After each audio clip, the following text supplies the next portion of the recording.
Lantai 5 gedung perkantoran Jongno, Seoul, memiliki aroma yang khas.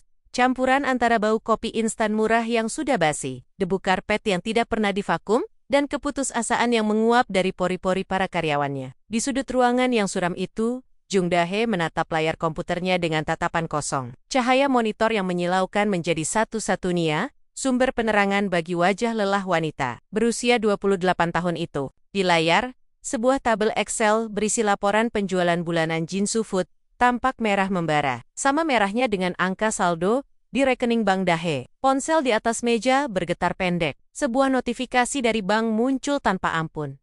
Tagihan kartu kredit Anda sebesar ke 2.500.000 won jatuh tempo besok. Silakan lakukan pembayaran segera untuk menghindari denda. Dahe menghela napas panjang. Suaranya terdengar seperti ban kempes. Gaji bulanannya hanya 2 juta won. Matematika kehidupan ini tidak pernah masuk akal. Bagaimana mungkin seseorang bekerja 10 jam sehari, 5 hari seminggu, namun tetap harus berhutang hanya untuk bernapas? Wanita berambut sebahu itu memijat pelipisnya yang berdenyut nyeri. Rasanya seperti ada ragum besi yang menjepit kepalanya setiap kali tanggal 25 mendekat. Hanya 2 juta, gumam Dahe pelan. Lebih kepada dirinya sendiri. Kalau aku tidak makan, tidak minum, dan tidur di taman kota selama setahun penuh, mungkin aku baru bisa melunasi hutang kuliah. Di kubikel sebelah, suara bantingan gagang telepon membuat Dahe tersentak. Kang Eun-sang, wanita paruh baya yang menjabat sebagai kepala tim administrasi, baru saja menutup panggilan dari salah satu pemasok bahan baku yang marah. Bajingan tua itu, umpat Eun-sang sambil menghempaskan punggungnya ke sandaran kursi kerja yang sudah reyot. Dia pikir, aku yang menahan pembayarannya? Perusahaan ini yang tidak punya uang? Kenapa semua orang berteriak padaku? Eun-sang mengusap wajahnya yang mulai dihiasi kerutan halus. Menjadi ibu tunggal dengan 2 anak remaja dan orang tua sakit sakaton, membuat wanita tangguh ini tidak memiliki kemewahan untuk bersikap lembut. Beban di pundak sang kepala tim jauh lebih berat daripada beton penyangga gedung ini. Setiap bulan adalah pertarungan gladiator. Eun-sang versus tagihan listrik, Yoon-sang versus biaya les anak, Eun-sang versus biaya rumah sakit. Dan sejauh ini, Eun-sang selalu kalah poin. Sabar Kak Eun-sang, hibur Dahe lemah, meski hatinya sendiri butuh penghiburan. Mungkin bos akan memberikan bonus akhir tahun ini? Bonus? Sebuah tawa sinis meledak dari kubikel di seberang mereka. Kim Ji-sung, si karyawan termuda alias Maknae, muncul dari balik sekat pemisah, sambil mengunyah permen karet dengan agresif. Gadis berusia 23 tahun itu memutar bola matanya. Mimpi saja, Bos Park kemarin baru saja mengganti mobilnya dengan sedan Jerman terbaru. Sementara dispenser air di pantry sudah rusak 2 minggu. Dan dia bilang tidak ada anggaran perbaikan. Bonus itu mitos, Kak. Sama seperti unicorn atau politisi jujur. Ji-sung meletakkan dagunya di atas tumpukan berkas. Wajah gadis muda itu cemberut. Aku baru saja diusir dari Go Siwon kamar sewa sempit karena telat bayar seminggu. Malam ini aku harus tidur di sauna lagi. Punggungku rasanya mau patah tidur di lantai keras itu. Keheningan menyelimuti ketiga wanita beda generasi itu. Suara touch keyboard dari rekan kerja lain terdengar seperti hujan rintik-rintik yang membosankan. Mereka terjebak, terperangkap dalam siklus setan bernama kemiskinan, kelas pekerja. Bekerja untuk membayar hutang, berhutang untuk bisa bekerja. Jam dinding menunjukkan pukul 12 siang. Waktunya makan siang. Tapi bagi trio menyedihkan ini, makan siang bukanlah menikmati hidangan di restoran, melainkan ritual bertahan hidup di pantry kantor yang sempit. Dahe menyeduh 3 gelas mie instan cup, rasa pedas makanan pokok mereka di akhir bulan. Uap panas mengepul, membawa aroma penyedap rasa buatan yang menusuk hidung. Mereka duduk melingkari meja bundar kecil, yang permukaannya penuh noda kopi. Sampai kapan kita begini? Tanya Ji-sung tiba-tiba, memecah kesunyian yang hanya diisi suara seruputan mie. Gadis itu menatap kuah merah di gelasnya, dengan tatapan nanar. Ibuku di kampung berpikir aku sukses bekerja di sale. Kalau dia tahu anaknya makan mie instan setiap hari, dan tidur di sauna, dia pasti menangis darah. Eun-sang berhenti mengunyah. Wanita itu menatap keluar jendela pantry yang berdebu, memandang gedung-gedung pencakar langit di distrik Gangnam, yang tampak begitu dekat namun tak terjangkau. Di sana, orang-orang kaya sedang menikmati steak wagyu dan anggur mahal. Dunia ini tidak adil, Ji-sung, jawab Eun-sang lirih. Kerja keras saja tidak cukup. Ayahku bekerja sebagai buruh pabrik selama 40 tahun, dan dia meninggal tanpa mewariskan apapun selain hutang. Kita ini semut pekerja yang ditakdirkan untuk danyo kinjek oleh gajah. Dahe merasakan tenggorokannya tercekat. Mie instan itu tiba-tiba terasa seperti pasir di lidahnya. Perkataan Insang benar. Mereka tidak punya koneksi, tidak punya warisan, dan tidak punya keberuntungan. Masa depan tampak seperti lorong gelap tanpa ujung. Aku lelah, bisik Dahe. Air mata frustrasi mulai menggenang di pelupuk matanya. Aku hanya ingin bernapas lega. Sekali saja. Tanpa dikejar tagihan, tanpa takut melihat saldo ATM. Apakah permintaan itu terlalu muluk? Suasana pantry menjadi muram. Ketiga wanita itu menunduk, merenungi nasib masing-masing. Di luar sana, kota Seoul terus bergerak dinamis, memutar roda ekonomi yang melindas. Siapa saja yang tidak bisa berlari cepat. Bagi Dahe, Iansang, dan Jisung, hidup bukan lagi tentang mengejar mimpi, melainkan sekadar menunda kehancuran. Namun, tanpa mereka sadari, di saku blazer lusuh Kang Insang, sebuah benda persegi panjang bergetar pelan. Sebuah notifikasi dari aplikasi yang baru diunduhnya pagi tadi, menyala dalam diam. Sebuah pintu menuju dunia baru yang gila, liar, dan memabukkan sedang menunggu untuk dibuka. Pintu yang menjanjikan surga, namun bisa juga mengantarkan mereka langsung ke neraka. Keesokan harinya, atmosfer di kubikel Kang Yunseng terasa berbeda. Biasanya, wanita paruh baya itu akan datang dengan wajah kusut, mengomel tentang kereta bawah tanah yang sesak, atau tagihan listrik yang naik. Namun pagi ini, Iansang berjalan masuk dengan langkah ringan. Ada senyum misterius yang tersungging di bibirnya, yang dipulas lipstik merah menyala warna, yang jarang sekali dipakainya ke kantor. Jung Dahe yang duduk di sebelahnya menyadari anomali tersebut. Gadis itu menyipitkan mata, menatap curiga pada rekan kerjanya. Kak Iansang, kau sehat? Tidak biasanya kau senum-senum sendiri di tanggal tua begini. Apa kau baru saja memenangkan lotre? Iansang menoleh pelan, efek dramatis yang disengaja. Mata wanita itu berbinar aneh, seolah baru saja melihat wahyu ilahi. Lebih baik dari lotre, Dahe, jauh lebih baik. Karena di sini, kita tidak perlu mengandalkan keberuntungan bodoh, kita mengandalkan teknologi. Teknologi? Kim Jisung yang baru datang langsung menyambar, tertarik dengan nada bicara seniornya yang penuh teka-teki. Si Maknae menyeret kursi rodanya mendekat. Apa maksud kakak? Jangan bilang kakak ikut bisnis MLM obat pelangsing lagi. Aku tidak mau beli ya. Bukan MLM, bocah. Desis Onsang sambil menengok ke kanan dan ke kiri, memastikan Bos Park tidak sedang berkeliaran di sekitar mereka. Setelah situasi dirasa aman, sang kepala tim mengeluarkan ponsel pintarnya. Jari jemarinya menari lincah di atas layar retak itu, membuka sebuah aplikasi dengan latar belakang hitam pekat. Lihat ini. Dahe dan Jisung mendekatkan wajah mereka ke layar ponsel Ensang. Di sana, sebuah grafik garis bergerak naik turun dengan agresif. Batang-batang berwarna merah dan hijau berjejer rapat, membentuk pola yang tampak seperti detak jantung pasien yang sedang sekarat. Angka-angka di samping grafik itu berkedip-kedip cepat, berubah setiap detik. Apa ini?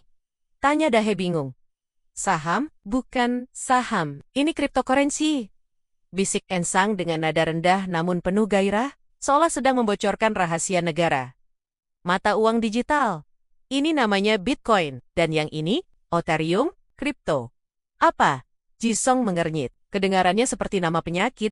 Jangan bodoh, potong Ensang cepat. Dengar baik-baik, tetanggaku. Si Nyonya Choi yang jualan topoki di pasar, kemarin baru saja membeli mobil baru. Tunai.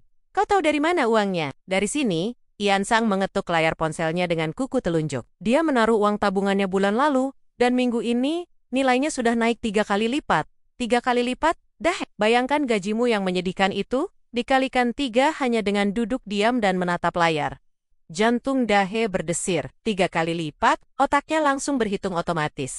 Jika Dahe memasukkan sisa tabungannya, yang hanya 5 juta won, itu berarti bisa menjadi 15 juta, itu cukup untuk melunasi separuh hutang kartu kreditnya dalam sekejap. Tapi, bukankah itu berisiko? Tanya Dahe ragu. Suara akal sehatnya mencoba memperingatkan. Aku pernah baca di berita, harganya bisa anjlok drastis. Itu judi kan? Hidup kita ini juga judi, Dahe. Sergah Iansang berapi-api. Wanita itu menatap kedua rekannya dengan tajam. Setiap hari kita bangun pagi, berdesakan di kereta, dimaki bos, hanya untuk gaji yang numpang lewat. Apakah itu bukan risiko? Risiko mati perlahan, karena stres dan kemiskinan. Di luar sana, orang-orang sudah bersiap pergi ke bulan dengan roket uang ini. Apa kalian mau tetap jadi katak dalam tempurung selamanya? Kalimat itu menampar kesadaran Jisung. Si anak muda yang lelah tidur di sauna itu, menelan ludah. Ke bulan. Maksudnya harganya akan naik terus sampai setinggi bulan? Tepat sekali, jawab Insang mantap. Meski pemahamannya tentang blockchain sebenarnya nol besar. Ensang hanya mengulang kata-kata manis yang didengarnya dari forum internet. Sekarang sedang terjadi bull run. Banteng sedang mengamuk, pasar sedang gila. Apapun yang kau beli hari ini, besok pagi sudah jadi emas. Wanita itu kemudian menunjukkan tabungan asetnya sendiri di aplikasi tersebut. Profit plus 20%. Angka itu berwarna hijau terang, sangat kontras dengan hidup mereka yang kelabu. Aku baru masuk kemarin sore dengan uang belanja bulanan, kata Ian Sang bangga. Dan lihat, aku sudah untung 200.000 won. Itu sama dengan gaji lembur kita selama seminggu. Mata Jisong membulat sempurna. 200.000 won hanya dalam semalam? Tanpa dimaki pelanggan? Tanpa mengangkat barang berat, gadis itu langsung mengeluarkan ponselnya sendiri dengan tangan gemetar. Kak, ajari aku caranya. Apa nama aplikasinya? Aku punya sisa uang deposit sewa kamar. Aku akan masukkan semuanya. Jisong, tunggu dulu. Dahe mencoba menahan lengan rekannya. Pikirkan baik-baik. Itu uang tempat tinggalmu. Jisong menepis tangan Dahe pelan, namun tegas. Tatapan gadis itu berubah liar, dirasuki oleh hantu keserakahan yang baru saja dibangunkan. Kak Dahe, aku tidak punya pilihan. Kalau aku tidak melakukan sesuatu yang drastis, aku akan jadi gelandangan bulan depan. Biarkan aku mencoba mengubah takdirku. Dahe terdiam. Wanita itu melihat Yunseng membimbing Jisong mendaftar akun, memverifikasi identitas, dan mentransfer uang. Semuanya terjadi begitu cepat. Dalam hitungan menit, Jisong sudah resmi menjadi investor. Dahe kembali duduk di kursinya. Pandangannya kembali ke layar komputer yang menampilkan pekerjaan membosankan. Namun kali ini, fokusnya buyar. Pikirannya melayang pada grafik hijau di ponsel Ian Sang. Bisikan setan, batin Dahe. Itu pasti bisikan setan. Tapi mengapa bisikan itu terdengar begitu merdu? Mengapa janji manis tentang kebebasan finansial itu terus berdenging di telinganya, menenggelamkan suara rasionalitas? Dahe meraba saku celananya, merasakan ponselnya yang dingin. Di dalam rekening tabungannya, ada dana darurat terakhir yang disimpannya mati-matian. Uang itu seharusnya untuk biaya operasi ibunya nanti. Namun, bagaimana jika Ensang benar? Bagaimana jika uang itu bisa berlipat ganda sebelum operasi ibunya tiba? Bukankah itu berarti Dahe bisa memberikan perawatan yang lebih baik? Kamar VIP, dokter spesialis terbaik? Tanpa sadar, tangan Dahe bergerak sendiri, membuka Play Store, mengetik nama aplikasi pertukaran kripto yang tadi disebut Ian Sang. Ibu jari wanita itu melayang di atas tombol install. Di seberang sana, Ian Sang dan Jisong bersorak pelan saat melihat angka di layar mereka bertambah lagi. Suara tawa kecil mereka terdengar seperti lonceng kemenangan di tengah keheningan kantor yang menyedihkan. Dahe memejamkan mata, menarik napas dalam-dalam, dan menekan tombol itu. Detik itu juga, Jung Dahe tidak lagi menjadi karyawan biasa. Dahe telah menaiki roller coaster tanpa sabuk pengaman, siap meluncur menuju puncak kenikmatan atau dasar jurang kehancuran. Permainan telah dimulai. Aplikasi itu sudah terpasang di ponsel Jung Dahe selama 24 jam. Bertengger manis di layar utama seperti bom waktu yang menunggu pemicu. Ikonnya berwarna biru cerah, tampak tidak berbahaya. Namun setiap kali mata Dahe menangkap logo tersebut, perut wanita itu mulas. Akun sudah diverifikasi, namun saldonya masih nol. Dahe belum berani mentransfer 1 won pun. Logika dan ketakutan masih berperang sengit di kepala Dahe. Jangan lakukan, bisik sisi rasionalnya. Itu uang darah, uang untuk operasi ibu. Kalau hilang, kau tamat. Namun, realitas kehidupan punya cara kejam untuk membungkam logika. Pukul 10 pagi, ponsel Dahe berdering. Nama Bibi pemilik sewa muncul di layar. Hantun Daai Menselos. Bukan pertanda baik jika pemilik gedung menelepon di jam kerja. Halo Bibi, sapa Dahe sopan, berusaha menyembunyikan getaran dalam suaranya. Dahe, maaf mengganggu kerjamu. Suara wanita tua di seberang sana terdengar tanpa basa-basi. Bibi hanya ingin memberitahu. Bulan depan, uang sewa kamarmu naik 10% ya. Harga pasar di lingkungan ini sudah gila-gilaan. Kalau kau keberatan, banyak mahasiswa yang antre mau masuk. Sambungan terputus sebelum Dahe sempat menawar. 10%. Dahe menurunkan ponselnya perlahan. Tangan wanita itu gemetar. 10%? Berarti tambahan 200.000 won. Dari mana Dahe harus mencari uang sebanyak itu? Gaji bulanannya sudah habis dipotong hutang dan biaya hidup dasar. Makan saja sudah irit, masa harus berhenti bernapas? Di kubikel seberang, sebuah jeritan kecil tertahan menarik perhatian Dahe. Ya Tuhan, ya Tuhan! Kim Ji-song menutup mulut dengan kedua tangan. Matanya melotot menatap layar ponsel yang disembunyikan di balik tumpukan berkas. Wajah gadis muda itu merah padam, bukan karena malu, tapi karena euforia yang meledak-ledak. Ada APA, tanya Kang Yun-seng dari mejanya, langsung waspada. Ji-song memutar kursi rodanya mendekat, berbisik dengan suara bergetar hebat. Kak, lihat ini. Pagi ini aku membeli koin bernama Ripple saat di toilet tadi. Barusan aku cek, harganya naik 20%. 20% dalam 2 jam. Gajiku sebulan sudah tertutup hanya dengan memencet tombol 20%. 2 jam. Angka itu berdenging di telinga Dahe, seperti sirina ambulan. Dahe bekerja banting tulang selama 30 hari, dimaki atasan, lembur tanpa bayaran, hanya untuk mendapatkan uang receh. Sementara Ji-song, si anak baru yang bahkan belum becus membuat laporan Excel, baru saja menghasilkan uang setara gaji sebulan, hanya sambil buang air kecil di toilet. Ketidakadilan ini merobek pertahanan terakhir Dahe, rasa takut kehilangan uang tiba-tiba, tergantikan oleh rasa takut yang jauh lebih mengerikan, fear of missing out FOMO. Ketakutan tertinggal gerbong kereta emas. Ketakutan menjadi satu-satunya orang bodoh yang tetap miskin, sementara orang-orang di sekitarnya menjadi kaya raya. Dunia macam apa ini? Batin Dahe perih. Kerja keras adalah penipuan terbesar. Tanpa pikir panjang lagi, jemari Dahe bergerak cepat membuka aplikasi mobile banking. Persetan dengan logika, persetan dengan risiko. Jika dunia tidak memberinya jalan keluar, Dahe akan meledakkan temboknya sendiri. Angka 5 juta won tabungan keramat untuk operasi ibunya diketik dengan napas tertahan. Tombol transfer ditekan. Ding! Notifikasi dari aplikasi kripto muncul seketika. Deposit berhasil. Saldo Anda 5,00 KRW. Dahe menatap angka itu. Jantungnya berpacu secepat pelari maraton. Keringat dingin mengucur di punggung. Sekarang, uang itu bukan lagi uang nyata. Itu adalah kepingan digital yang siap dipertaruhkan di meja judi raksasa. Beli apa? Aku harus beli apa? Tanya Dahe panik pada Ian Sang. Suaranya terdengar seperti orang yang sedang tenggelam. Ian Sang menoleh, tersenyum lebar menyambut anggota baru di klub eksklusif mereka. Bagus, Dahe. Akhirnya kau sadar, beli Bitcoin Cash. Konon katanya akan ada pengumuman besar nanti malam. Harganya pasti terbang. Dahe mencari nama koin itu. Grafik Bitcoin Cash sedang membentuk tiang hijau vertikal yang mengerikan. Harganya sudah naik tinggi tapi di mata Dahe yang sudah kerasukan FOMO. Grafik itu terlihat seperti tangga menuju surga. Beli semua, gumam Dahe. Jari telunjuknya menekan tombol beli buy berwarna hijau. Detik itu juga, saldo 5 juta won berubah menjadi deretan angka desimal koin kripto. Dahe bersandar lemas di kursinya, napasnya memburu. Sensasi aneh menjalar ke seluruh tubuh. Campuran antara teror murni dan kegembiraan yang memabukkan. 5 menit kemudian, Dahe menyegarkan layar aplikasinya. Profit. 50.000 KRW, mata Dahe membelalak. 50.000 won? Dalam 5 menit? Itu adalah uang makan siangnya selama seminggu. Wanita itu menutup mulutnya, menahan tawa histeris yang hendak meledak. Ini gila. Ini, tahun 2017 adalah tahun di mana logika ekonomi Korea Selatan jungkir balik. Pasar kripto sedang mengalami bull run legendaris. Grafik harga tidak lagi bergerak wajar, melainkan melompet-lompet liar seperti banteng yang pantatnya ditusuk besi panas.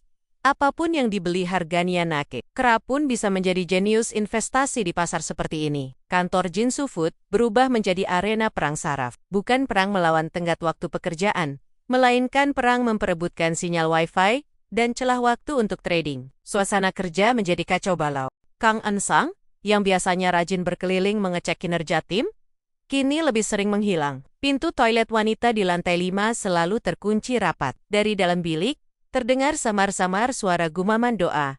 Ayo naik, naik lagi sayang. Tembus resisten itu. Jung Dahe tidak jauh berbeda. Wanita yang dulu teladan itu kini meletakkan ponselnya tepat di bawah monitor komputer, tersembunyi di balik kotak tisu. Setiap 5 detik, mata Dahe melirik ke bawah. Lilin High. Istilah itu menjadi candu baru. Setiap kali grafik membentuk batang hijau panjang tanda harga naik drastis, otak Dahe menyemprotkan dopamin dalam jumlah masif. Rasanya lebih nikmat daripada orgasme, lebih menenangkan daripada alkohol. Portofolio investasi Dahe yang bermula dari 5 juta won, kini sudah menyentuh angka 8 juta won hanya dalam waktu 3 hari.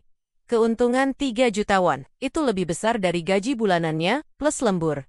Daha merasa dirinya tak terkalahkan. Wanita itu merasa bodoh, karena selama ini membuang waktu bekerja menjadi budak korporat. Siapa yang butuh bos galak, kalau aku bisa mencetak uang sambil duduk, pikir Dahe angkuh. Siang itu, alih-alih makan mie instan di pantry, trio investor dadakan itu memutuskan untuk merayakan kesuksesan mereka. Mereka berjalan keluar gedung dengan dagu terangkat, menuju restoran Jepang, omakase, yang mahal di seberang jalan. Satu set sushi premium untuk 3 orang, pesan Jisung pada pelayan, tanpa melihat daftar harga. Gaya gadis muda itu sudah seperti sosialita Gangnam, padahal sepatu kets yang dipakainya masih berlubang di bagian tumit. Saat makanan datang, mereka tidak langsung memakannya. Ritual baru dimulai.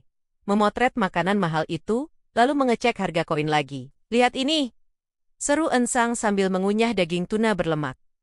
Mulutnya penuh, tapi matanya terpaku pada layar. Alterium baru saja menembus rekor tertinggi baru all-time high. Asetku sekarang sudah cukup untuk membayar uang muka apartemen baru. Aku juga, timpal Jisung bersemangat. Kalau begini terus sampai akhir tahun, aku akan resign. Aku mau keliling Eropa.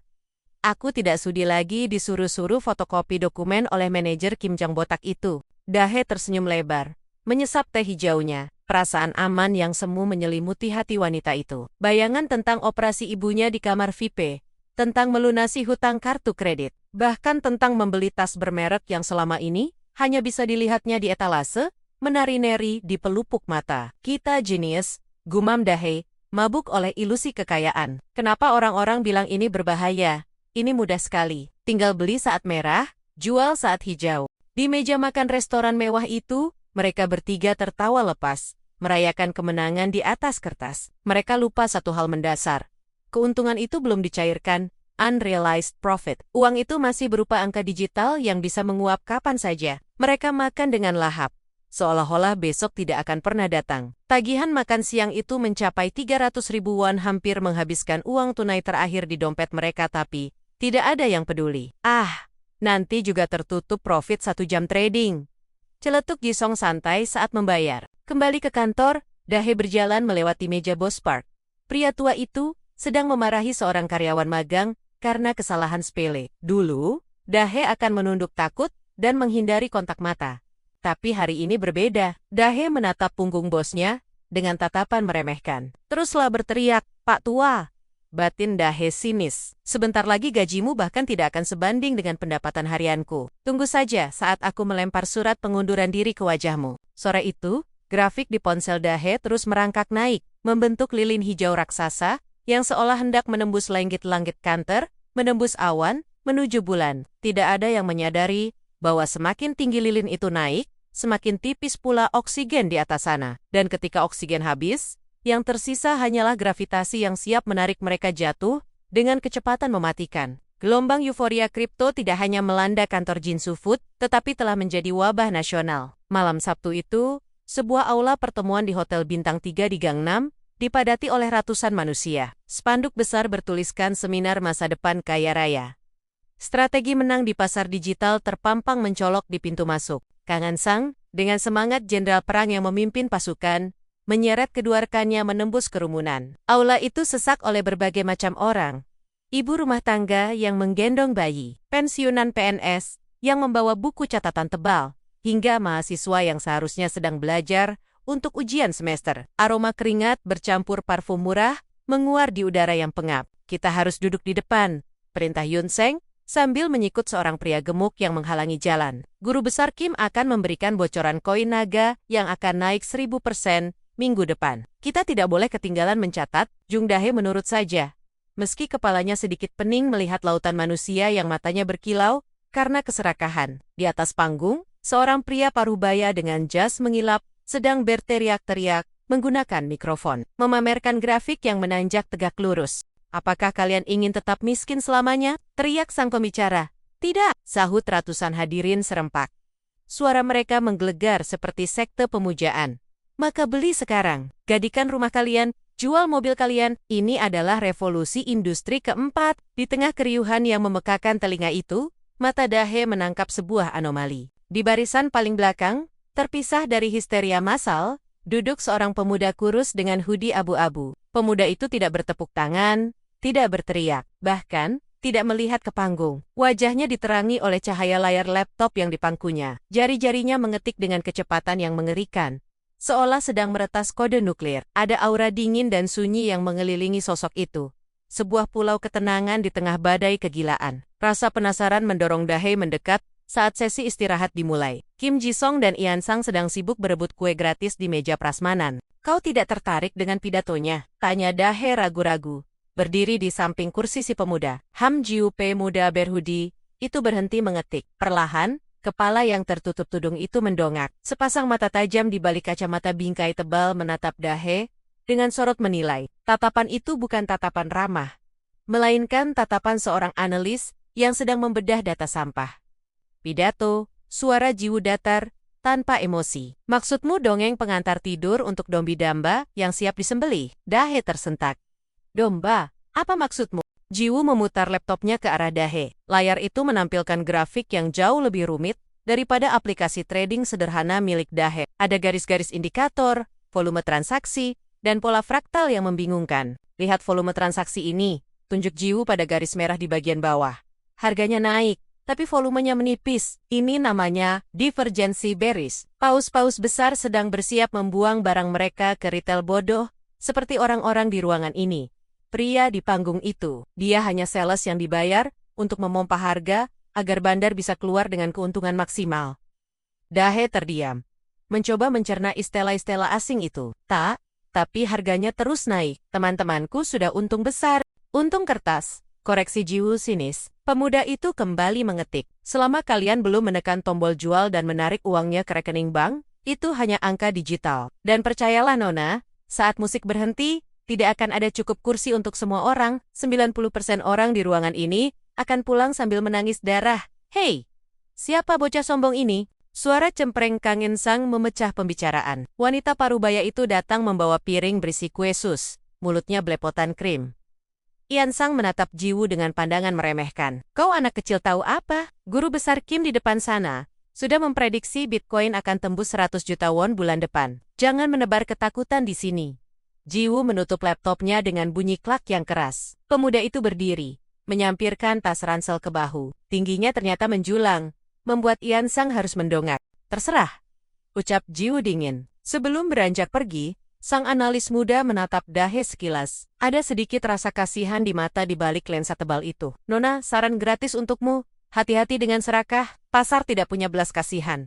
Sosok Jiwu menghilang di balik pintu keluar, meninggalkan jejak peringatan yang menggantung di udara. Dasar orang gila, cibir Ji-song yang baru bergabung, mulutnya penuh kue. Dia pasti iri karena tidak punya modal buat trading. Sudahlah, Kak Dahe, bacon saja. Lihat, koin yang direkomendasikan guru besar barusan naik lagi 5%. Dahe mengangguk pelan, berusaha tersenyum. Namun, jauh di lubuk hatinya kata-kata domba yang siap disembelih terus terngiang-ngiang, mengganggu tidur malamnya yang belakangan ini semakin tidak nyenyak. Desember tahun 2017 tiba dengan membawa hawa dingin yang menusuk tulang. Namun suhu di dalam dompet digital Jung Dahe justru sedang panas membara. Pasar kripto meledak. Angka di layar ponsel Dahe kini menunjukkan jumlah yang tidak masuk akal. 150 juta won. 150 juta. Tabungan awal 5 juta won miliknya telah bermutasi menjadi monster kekayaan. Dahe menatap layar itu di tengah malam. Di kamar sewanya yang sempit dan lembab, cahaya ponsel menerangi wajahnya yang pucat karena kurang tidur. Lingkaran hitam di bawah matanya semakin pekat, tapi senyum di bibirnya semakin lebar, nyaris menyentuh telinga. Wanita itu merasa sedang melayang. Gravitasi bumi tidak lagi berlaku baginya. 150 juta won. Itu cukup untuk operasi ibunya. Cukup untuk melunasi semua hutang. Cukup untuk pindah ke apartemen yang layak, dengan pemanas lantai yang berfungsi. Cukup untuk membeli harga diri yang selama ini Dainyo kinjak oleh dunia. Keesokan harinya di kantor, atmosfer arogansi semakin kental. Kim Ji-song datang mengenakan tas Gucci baru, tas asli, bukan tiruan KW Super yang biasa dibelinya di pasar gelap Dongdaemun. Si Maknae meletakkan tas itu dengan sengaja di atas meja, memastikan semua orang melihat logo 2 huruf G yang saling bertaut itu. Hanya 3 juta won, kata Ji-song santai, saat rekan kerja lain bertanya dengan mata melotot. Itu cuma profit scalping setengah jam kemarin sore. Kang In Sang lebih gila lagi. Sang kepala tim administrasi itu mulai berani melawan atasan. Saat Bos Park memarahinya karena laporan yang terlambat, Iansang tidak lagi menunduk minta maaf. Wanita parubaya itu justru menatap mata bosnya dengan berani, bahkan sedikit menantang. Laporan itu akan selesai kalau saya punya waktu, Pak.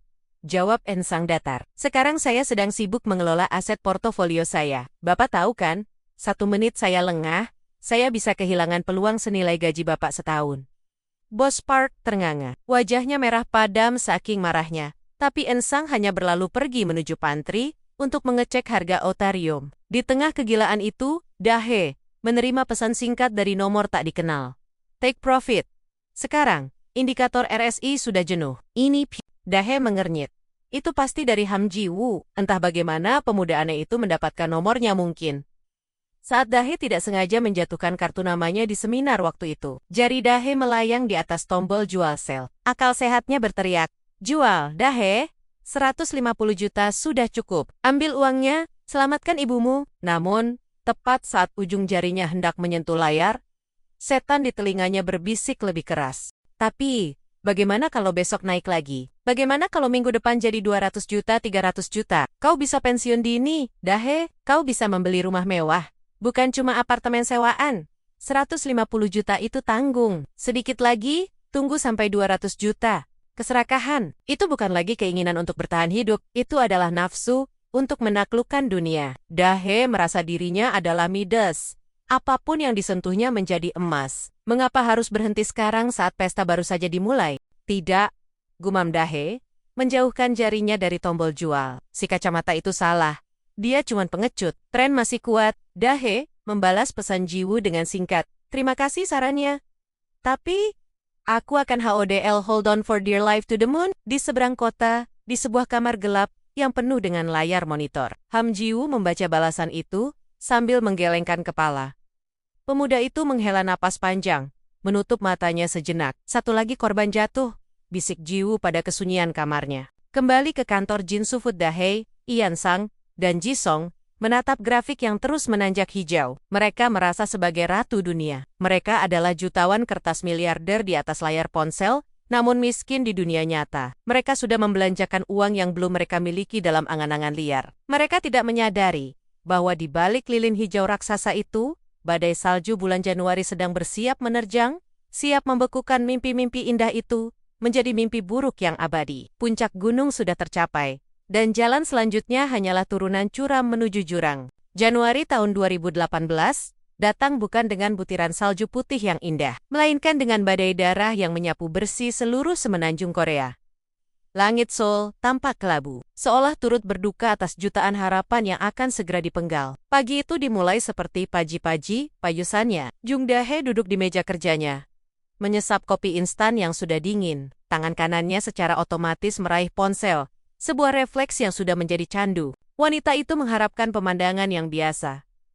Grafik hijau yang menanjak, menambah pundi-pandi kekayaan imajinernya yang sudah menyentuh angka 200 juta won di pucuk tertinggi. Namun, yang menyambut mata lelah, Dahe, bukanlah warna hijau zamrud, merah. Warna merah pekat yang menyala mengerikan memenuhi seluruh layar. Sebuah garis vertikal panjang menukik tajam ke bawah, seolah-olah lantai pasar baru saja runtuh dan menyeret segalanya ke neraka. Dahe mengedipkan mata berkali-kali, mengira matanya salah lihat atau aplikasinya sedang error. Bitcoin, minus 25%, Ethereum, minus 30%, Ripple, minus 40%. Angka-angka itu bukan sekadar statistik, itu adalah uang operasi ibunya yang menguap. Itu adalah tiket kebebasannya yang terbakar menjadi abu. Dalam semalam, aset senilai ratusan juta won menyusut drastis, memangkas keuntungan yang selama ini dibanggakan. Tidak mungkin, bisik Dahe. Suaranya tercekat di tenggorokan yang tiba-tiba terasa kering kerontang. Di seluruh ruangan kantor Jin Soo-food, suasana berubah menjadi kamar mayat. Tidak ada lagi sorak-sorai, tidak ada lagi bisik-bisik pamer profit. Yang ada hanyalah keheningan mencekam yang diselingi oleh suara napas tertahan dan umpatan lirih. Penyebabnya muncul di berita televisi yang menyala bisu di lobi. Menteri Kehakiman mengumumkan rencana penutupan bursa kripto. Pemerintah menyatakan perang terhadap spekulasi irasional. Kalimat itu bagaikan vonis mati. Kepanikan massal meledak. Jual semuanya sekarang. Teriakan histeris Kim Gi-song memecah kesunyian. Gadis muda itu gemetar hebat di kursi rodanya. Jari-jarinya menekan layar ponsel dengan brutal. Wajah makne kantor itu pucat pasi. Air mata mulai membanjiri pipinya yang tirus. Jisung mencoba menyelamatkan sisa uang sewa kamarnya, namun nasib berkata lain. Aplikasi exchange itu macet. Server bursa lumpuh total karena jutaan orang mencoba menjual aset mereka secara bersamaan. Panic selling. Lingkaran loading berputar-putar tanpa henti di layar, sebuah simbol kematian digital yang paling menyakitkan. Kenapa tidak bisa dijual? Kenapa aplikasinya diam saja? Jerit Jisung frustrasi, membanting ponsel mahalnya ke meja hingga retak. Uangku, itu uangku. Kembalikan uangku. Kang Eun-sang, yang duduk di seberang, tampak seperti patung batu. Sang kepala tim administrasi menatap layar ponselnya dengan tatapan kosong. Bibir wanita parubaya itu bergerak jerok tanpa suara, merapalkan mantra penyangkalan. Ini hanya koreksi, gumam Ansang lirih, mencoba meyakinkan dirinya sendiri meski lututnya lemas. Pasar hanya kaget. Nanti juga naik lagi, pemerintah tidak mungkin menutup bursa. Mereka hanya menggertak. Jangan jual, Jisung. Kalau kau jual sekarang, kau rugi. Tahan, tahan. Tahan apanya? Bentak Jisung kasar, melupakan sopan santun kepada seniornya. Lihat itu, turun lagi 10%. Kak Yansang bilang ini tiket emas, ini tiket neraka. Kau yang menyeretku masuk ke sini. Kau bilang ini aman. Dahe hanya diam mematung di tengah kekacauan itu. Otaknya lumpuh. Wanita malang itu melihat saldo akunnya yang terus berkurang setiap detiknya. 150 juta. 100 juta, 80 juta. Keuntungan yang seharusnya bisa mengubah hidupnya, lenyap begitu saja di depan mata. Rasanya jauh lebih menyakitkan daripada tidak pernah memilikinya sama sekali. Kehilangan sesuatu yang sudah ada dalam genggaman adalah siksaan psikologis yang paling kejam. Seharusnya aku mendengarkan si kacamata itu, batin Dahe perih. Penyesalan menghantam dadanya seperti palu godam. Seharusnya aku jual saat dia mengirim pesan. Seharusnya aku tidak serakah. Tapi kata seharusnya tidak berlaku di pasar modal. Pasar tidak peduli pada penyesalan, air mata, atau doa orang miskin. Badai Januari baru saja dimulai, dan kapal kecil mereka yang rapuh sedang dihantam gelombang tsunami tanpa ampun. Minggu-minggu berlalu, setelah keruntuhan awal itu, namun matahari tak kunjung terbit di dunia kripto. Yang terjadi justru sebaliknya. Bear market yang panjang dan menyiksa. Harga tidak langsung jatuh ke nol, melainkan turun perlahan, memberikan sedikit harapan palsu bull trap, lalu dibanting lagi lebih dalam. Siksaan perlahan yang mengiris mental para investor amatir. Jung Dahe, Kong Yun-sung, dan Kim Ji-sung kini memiliki gelar baru yang menyedihkan. Sangkuters, mereka adalah orang-orang yang membeli di harga puncak dan kini terjebak. Menjual berarti merealisasikan kerugian yang masif lebih dari 70%. Namun menahan berarti melihat sisa uang mereka tergerus setiap hari. Dahe berubah menjadi zombie. Insomnia akut menyerang wanita itu. Setiap malam, Dahe akan terbangun pukul 3 pagi dengan keringat dingin. Tangannya merobe-roba mencari ponsel di bawah bantal, hanya untuk melihat grafik yang masih merah. Lingkaran hitam di matanya kini begitu tebal, hingga konsiler mahal pun tak mampu menutupinya. Kinerja Dahe di kantor hancur lebur. Laporan keuangan yang dibuatnya penuh kesalahan fatal. Bos Park sudah memberinya surat peringatan kedua, namun Dahe sudah mati rasa. Apa artinya surat peringatan jika kau baru saja kehilangan uang setara gaji 5 tahun? Di kubikel lain, kondisi Kim Gi-sung jauh lebih mengenaskan. Ponsel gadis itu berdering setiap 10 menit, bukan notifikasi harga koin, melainkan teror dari penagih hutang debt collector. Ji-sung telah menggunakan dana pinjaman online dengan bunga tinggi saat pasar sedang panas-panasnya, yakin bisa melunasinya dengan profit kripto. Kini, profit itu hanyalah ilusi, sementara hutang dan bunganya adalah monster nyata yang siap menelan hidupnya. Tas Gucci yang dulu dipamerkan dengan bangga, kini tergeletak di lantai kotor di bawah meja, tak lagi berharga. Ji-sung sering ditemukan menangis sesenggukan di tangga darurat, meratapi kebodohannya. Suatu sore, saat Dahe sedang melamun di kedai kopi dekat kantor, seseorang duduk di hadapannya tanpa permisi, Ham Ji-woo. Pemuda itu meletakkan segelas americano dingin di meja. Wajah analis muda itu tetap datar, namun tidak ada nada mengejek dalam suaranya kali ini. Minus berapa? Tanya Ji-woo langsung pada intinya. Dahe menunduk menggadek-gadek kopinya dengan lesu. 70% dari modal awal. Ji-woo mengangguk pelan, seolah sudah memprediksi angka itu. Masih ada sisa 30%. Jul Sekerong, Nona Jung, Selamatkan apa yang tersisa. 30% itu masih uang. Masih bisa dipakai untuk bertahan hidup atau membayar cicilan. Jual. Dahe mendongak. Matanya yang merah menatap Jiwoo dengan tatapan nanar. Kalau aku jual sekarang, itu artinya aku mengakui kekalahan Jiwoo. Itu artinya, uang operasi ibuku benar-benar hilang. Selama aku tidak menjualnya, itu belum rugi. Siapa tahu besok naik lagi. Siapa tahu bulan depan kembali ke harga awal. Itu namanya hopium. Potong Jiwoo tajam. Harapan palsu yang memabukkan. Tren pasar sudah patah. Sentimen global negatif. Harga tidak akan kembali ke puncak dalam waktu dekat. Bisa butuh waktu bertahun-tahun. Apakah ibumu bisa menunggu bertahun-tahun? Kalimat itu menohok jantung Dahe. Bertahun-tahun. Ibunya butuh operasi bulan depan. Jiwoo menyodorkan tisu. Psikologi pasar itu kejam. Kau menahan posisi rugi karena ego. Bukan karena logika. Kau berharap pasar akan berbaik hati mengembalikan uangmu. Tapi pasar bukan yayasan amal. Cut loss potong rugi adalah tindakan penyelamatan diri. Bukan tindakan pengecut. Tangan Dahe gemetar meraih ponselnya. Aplikasi itu terbuka. Sisa saldo di sana tinggal 1,5 juta won. Sangat jauh dari 5 juta modal awalnya. Apalagi dari 150 juta di masa jayanya. Tapi Jiwoo benar, 1,5 juta won masih uang. Masih bisa membeli obat pereda nyeri untuk ibunya. Ibu jari Dahe mendekati tombol jual. Napas wanita itu tertahan. Rasa sakit mengakui kegagalan ini begitu perih. Merobek harga dirinya. Namun, tepat di detik terakhir, sebuah keajaiban atau kutukan terjadi. Sebuah lilin hijau kecil muncul di layar. Harga Bitcoin tiba-tiba naik 2% dalam hitungan detik. Mata Dahe membelalak. Setan di telinganya kembali berbisik. Lihat, naik. Dia salah. Jiwoo salah. Ini tanda pembalikan arah rebound. Jangan jual. Kalau kau jual sekarang, kau akan menyesal seumur hidup saat harganya terbang besok. Dahe menarik tangannya mundur, seperti tersengat listrik. Wanita itu menatap Jiwoo dengan tatapan liar, tatapan seorang pecandu judi yang baru saja melihat kartu asti. Tidak, gumam Dahe, menggelengkan kepala. Lihat ini Jiwoo, hijau, sedang hijau. Aku tidak bisa menjualnya sekarang. Bagaimana kalau ini adalah dasarnya? Aku akan menahan sebentar lagi, sedikit lagi. Jiwoo menghela napas panjang. Sorot matanya menyiratkan kekecewaan yang mendalam. Pemuda itu tahu, lilin hijau kecil itu hanyalah dead cat bones pantulan kucing mati kenaikan, sesaat sebelum jatuh lebih dalam lagi. Tapi tidak ada gunanya berdebat dengan orang yang sedang tenggelam dalam delusi. Terserah kau, Nona, ucap Jiwoo dingin sambil berdiri. Aku sudah melempar pelampung. Kalau kau memilih untuk memeluk batu jangkar itu, jangan salahkan lautan saat kau tenggelam ke dasar. Jiwoo pergi meninggalkan. Dahe, yang kembali terpaku pada layar ponselnya, memeluk harapan kosong yang perlahan-lahan membunuhnya dari dalam. Dahe, Iansang, dan Gisong masih belum sadar bahwa mereka bukan sedang menunggu roket ke bulan, melainkan sedang menggali kuburan finansial mereka sendiri.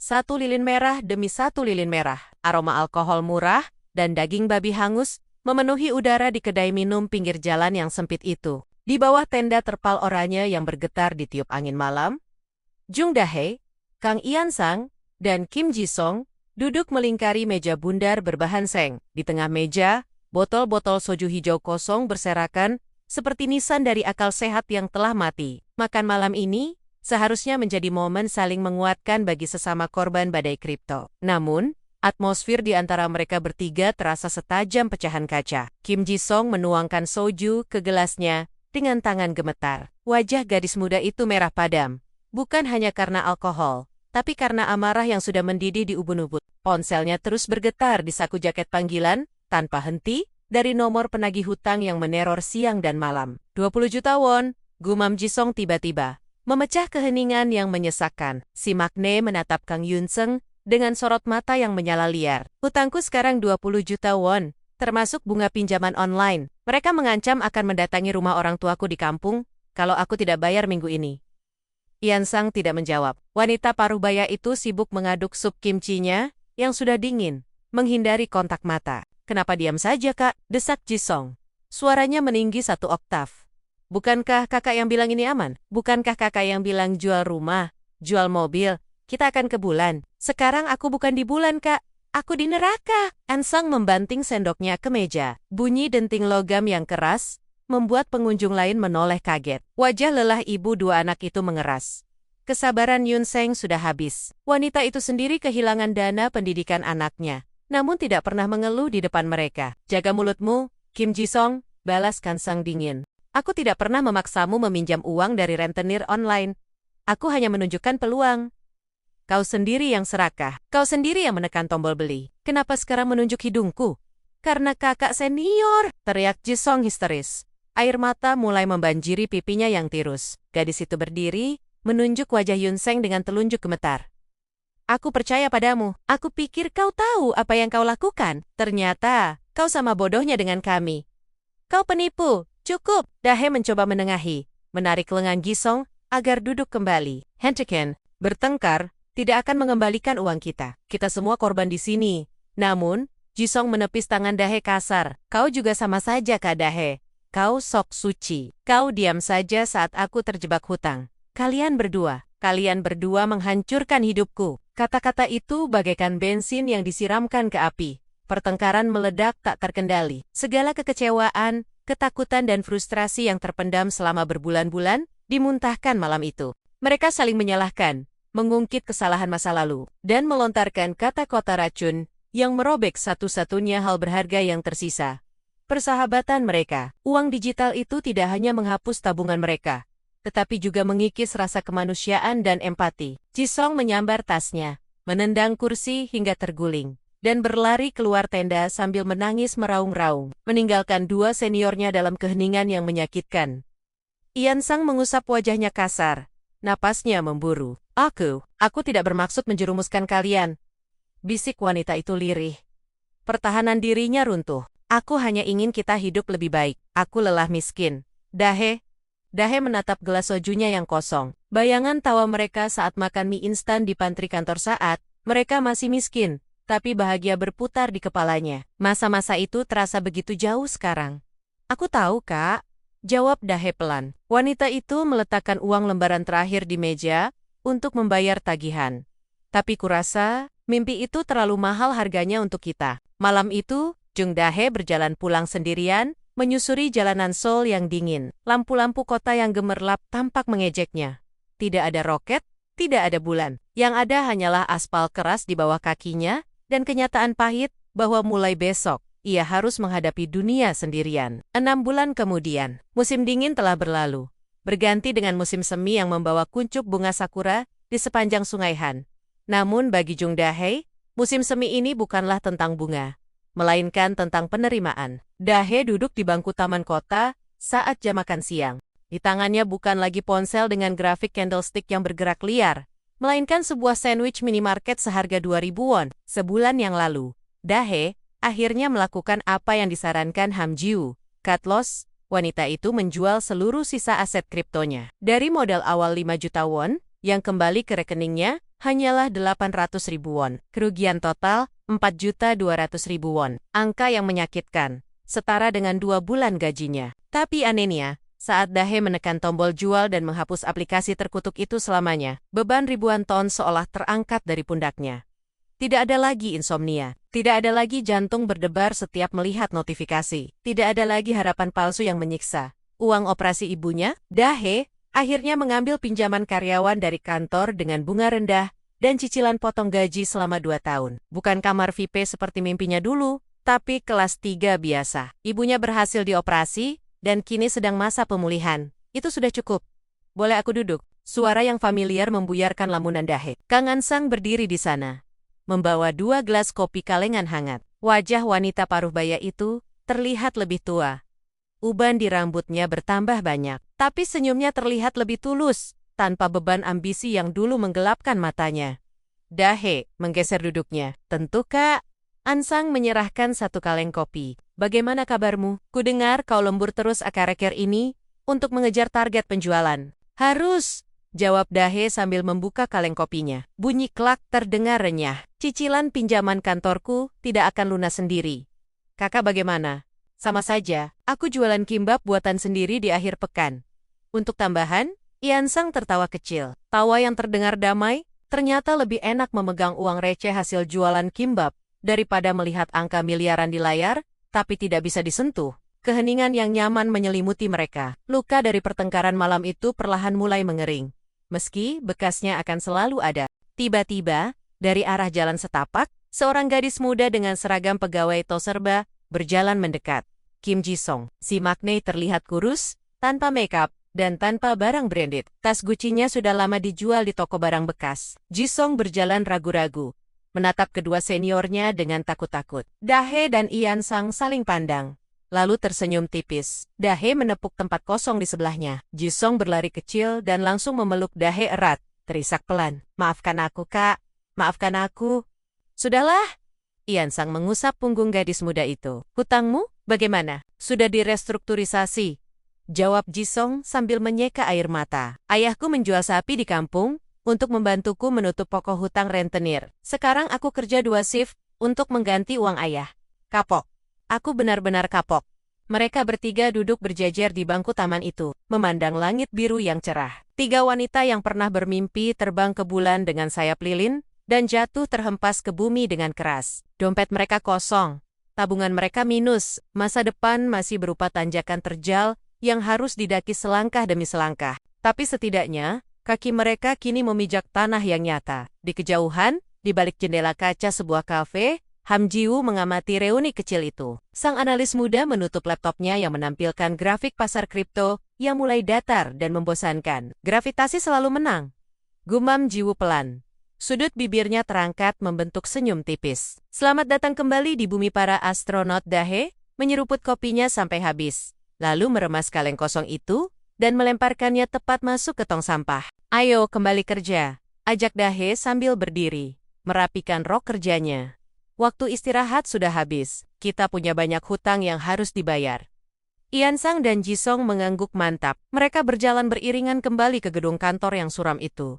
Tidak ada lagi keajaiban instan, tidak ada lagi tiket emas. Yang ada hanyalah keringat, kerja keras, dan secangkir mie instan yang akan mereka nikmati bersama nanti sore kali ini, dengan rasa syukur yang sesungguhnya.